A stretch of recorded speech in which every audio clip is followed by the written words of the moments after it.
Now, today I'm working with the Greenwood Tarot deck by Mark Ryan and Cheska Potter.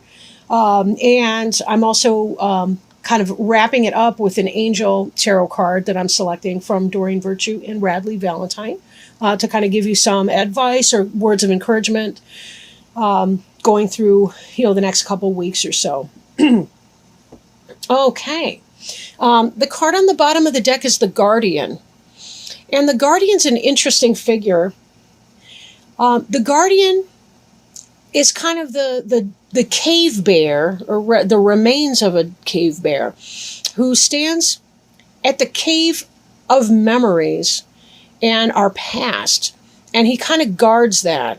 And he really has to do with going deep within and learning our life's lessons, healing from our pains, healing from our hurts, and being able to overcome past negativity, learning the lessons from the past, releasing negativity from the past, things we could or could not control at the time, and really doing a lot of that work. For some of you, just glancing at the cards, it does seem like some of you may be in that process of reflection and mourning and so forth.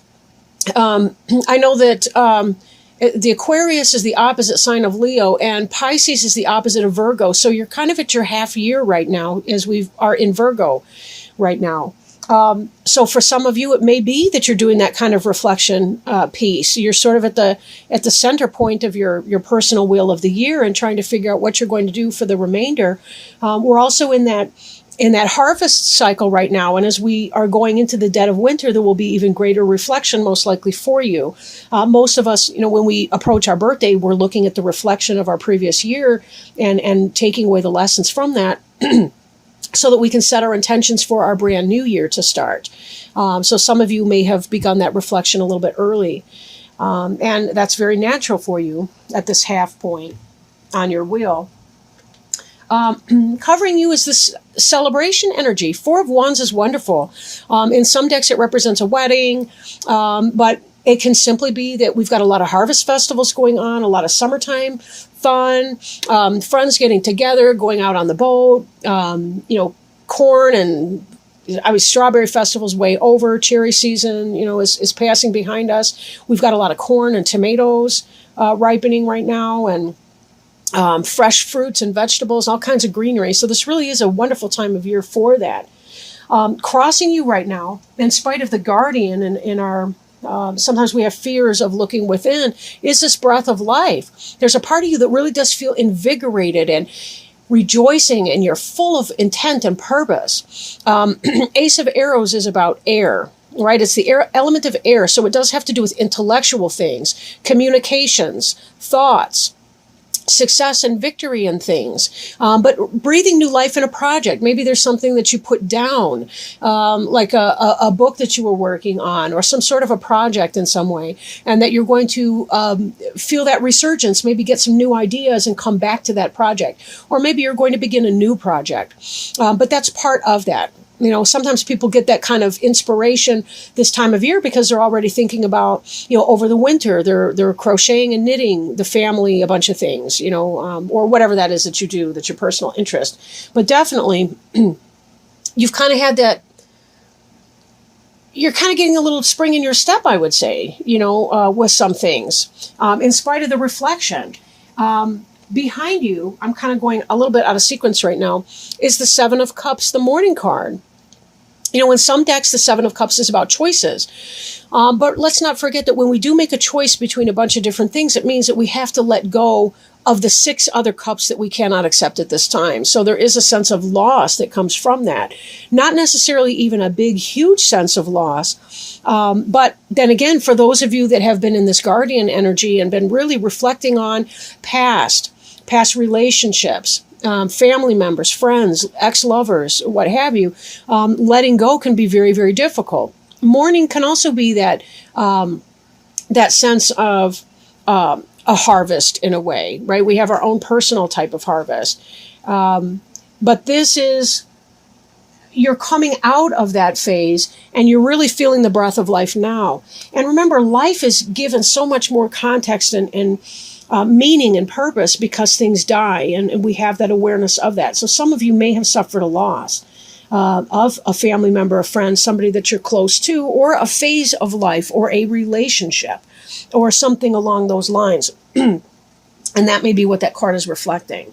Or simply the pain of making that choice and saying, there are all those choices I was unable to make at the same time. Now, crowning you, we have the Three of Arrows card, which is a jealousy card. So for some of you, it may be that, there's a little bit of jealousy going on, some kind of a third-party situation or a perception of a third-party situation. Beneath you, we have the Ace of Cups. The Ace of Cups is about new love, whether that's a love for what you're doing or a love for a person. I kind of think it may be the case that some of you are getting involved in a new relationship, and part of you is living in some kind of worry or fear.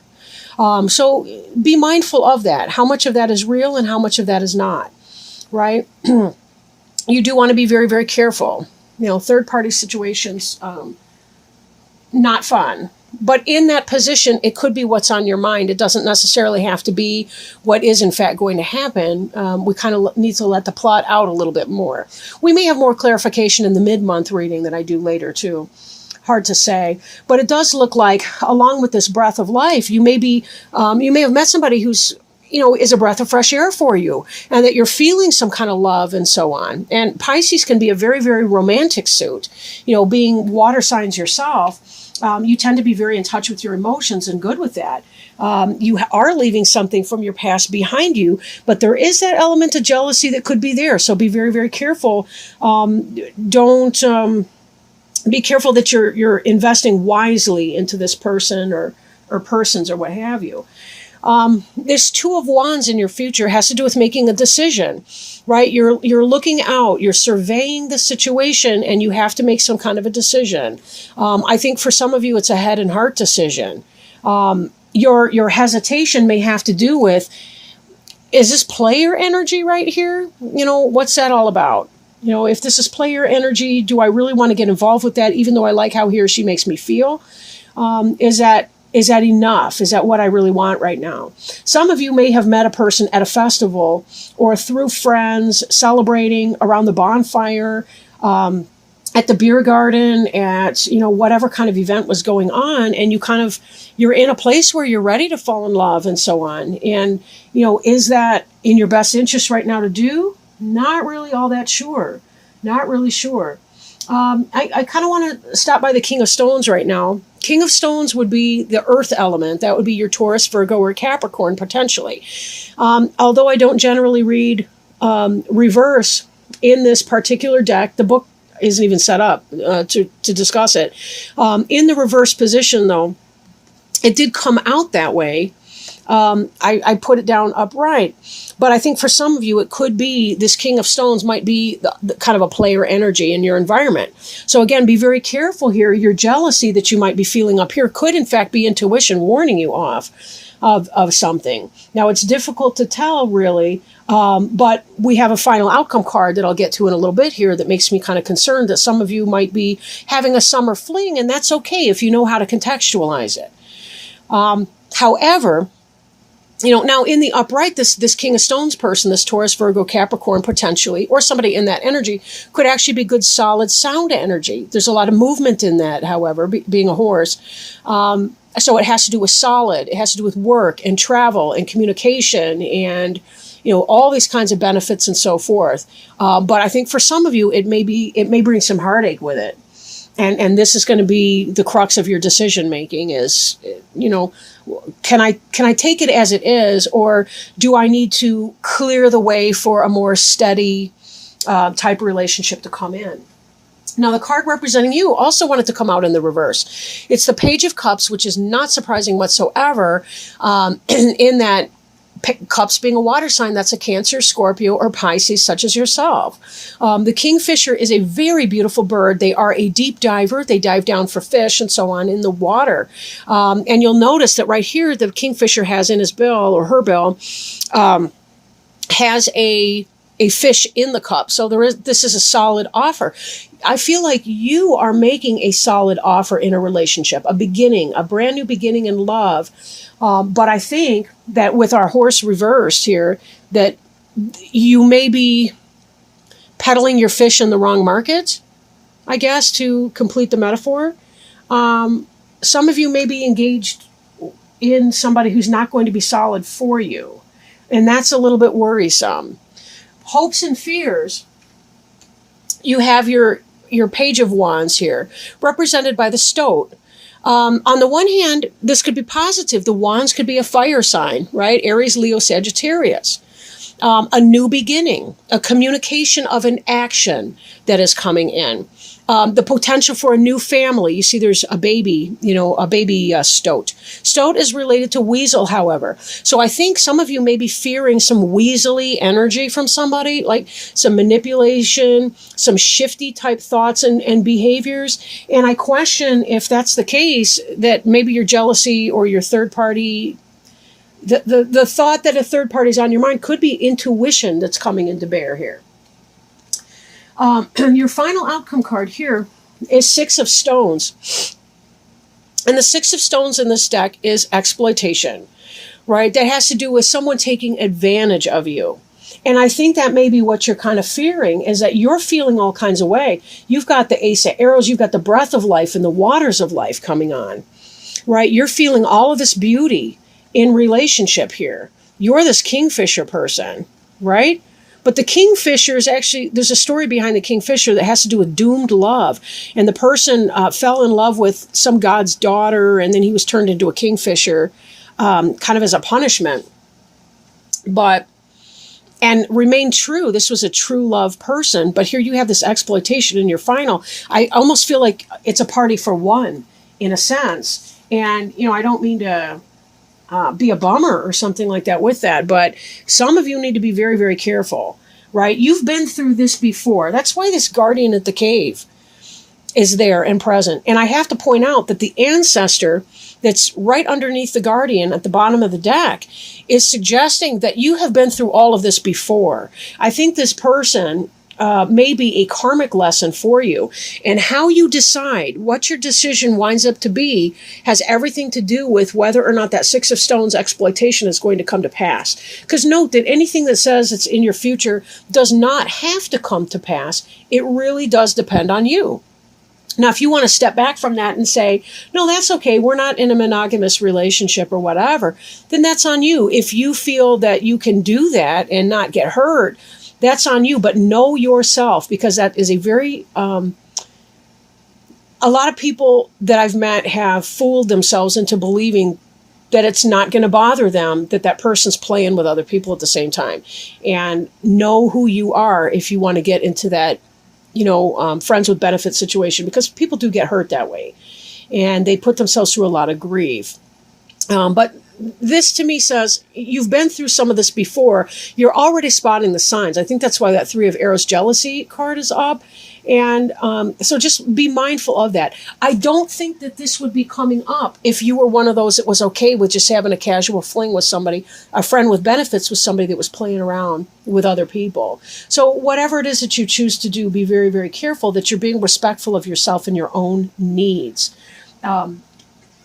Again, this Kingfisher here can indicate, that you're trying to set forward a relationship that is a spiritually fulfilling love relationship. You're trying to make a solid offer with somebody who may, in fact, be galloping about town and be some kind of a player and not really willing to invest. So could be a fire sign, could be a earth sign, depending on, of course, who you're with. And then again, it could just be the energy there. Some people come off as very passionate and very awesome. They're exciting. I mean, we do see a lot of excitement here with your aces, your Ace of Arrows. You're intellectually attracted to this person. Ace of Cups, you're very physically and romantically attracted to that person. With all of that coming in, this celebration, this Four of Wands, that speaks to me of sexual passion as well. So you really might be thinking that you're hitting a soulmate here, but I'm not convinced that for many of you it may not be that way. However, let me quit killing your buzz, so to speak, and shuffle these angel tarot cards and see if we can't figure out what's going on with that. Maybe get some advice from our angel friends and helpers that are here today with us, and see if there's some wisdom or guidance or some kind of a suggestion that they can make, for you, Pisces. All right. Let's see. And I will read from the book for these. And this card is the Four of Earth. Okay. So this card can be extremes. It may be a cautionary message to take care of your resources. Perhaps it's time to create a savings account or review your spending habits. It's also possible that you're too financially conservative. Additionally, this is a message to donate time or money to charities or worthy causes. Your hard work is paying off, but stay alert to new possibilities. Change is inevitable and can bring newfound sources of abundance. Be open to new and exciting opportunities. Don't let fear-based thoughts limit your actions. Additional meanings of this card: good business decisions or investments, large purchases, penny pinching, and fears that what you've accumulated will be lost. This is interesting because I had been reading this more as a romantic relationship, but it really could be seen as being the beginning of a new business opportunity, maybe like a job. For some of you, it may be that this decision has to do with which job you're going to be choosing. And you may be feeling fired up and have this new energy to put into something. You may even be celebrating a job offer coming in. And there may be a sense of loss as you're leaving your old job or your old company, right? This could be you excited about your new start, and dealing with that environment. There is the final outcome card of exploitation, so be wary of a boss, potentially a male boss, who is not maybe what he seems to be, and maybe not generous and benevolent and working out for you in your positivity, but kind of more of an exploitative bent. So if this is a new job and so on, it can be a positive opportunity, but be sure that you make your decision well, because this may not be the stopping point for you or your final job in your lifetime, but it may be maybe a stepping stone to something else in the future.